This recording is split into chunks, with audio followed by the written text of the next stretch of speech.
Hello guys, welcome back to my channel.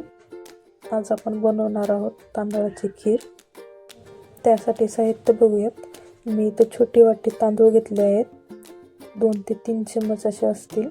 कोणतेही तांदूळ घेतलं तर चालेल. मी इथे रेग्युलर आपले जे असतात तांदूळ ते घेतलेले आहे मी. तुम्हीही असेच घ्या. इथे तांदूळ मी स्वच्छ धुवून घेतले आहे. एका मिक्सरच्या भांड्यामध्ये आपल्याला हे तांदूळ टाकून घ्यायचे आहेत. त्याला जास्त बारीकही करायचं नाही, जास्त मोठेही ठेवायचे नाही. रवा असतो ना, त्याप्रमाणे आपल्याला हे तांदूळ बारीक करून घ्यायचे आहेत. बघू शकता आपले तांदूळ कशा प्रकारे बारीक झाले आहेत. आता एका भांड्यामध्ये आपल्याला दूध घ्यायचं आहे. त्याला एक उकळी येईपर्यंत आपल्याला गरम करून घ्यायचं आहे. ती उकळी झाल्यास आपल्याला आता यामध्ये आपल्याला तांदूळ टाकून घ्यायचे आहेत. हे मिश्रण आपल्याला दर 2 ते 3 मिनिटांनी मिक्स करून घ्यायचं आहे.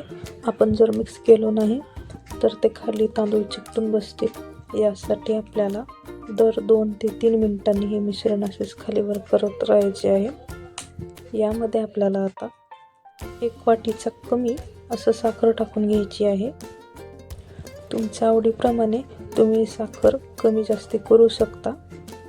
याला हे मिक्स करून आता यामध्ये आपल्याला चारोळी, काजू, बदाम, आणखी पिस्ता टाकून हे मिश्रण आपल्याला मिक्स करून घ्यायचे आहे. हे मिश्रण आपल्याला 10 ते 15 मिनिट कमी गॅसवरती आपल्याला मिक्स करून घ्यायचं आहे. इथे आपली खीर तयार आहे. ही खीर जास्त पातळही नाही, जास्त दाटसरही नाही. तुम्ही अशा प्रकारे करून पहा. आवडले असेल तर लाईक करा, शेअर करा, सबस्क्राईब करा.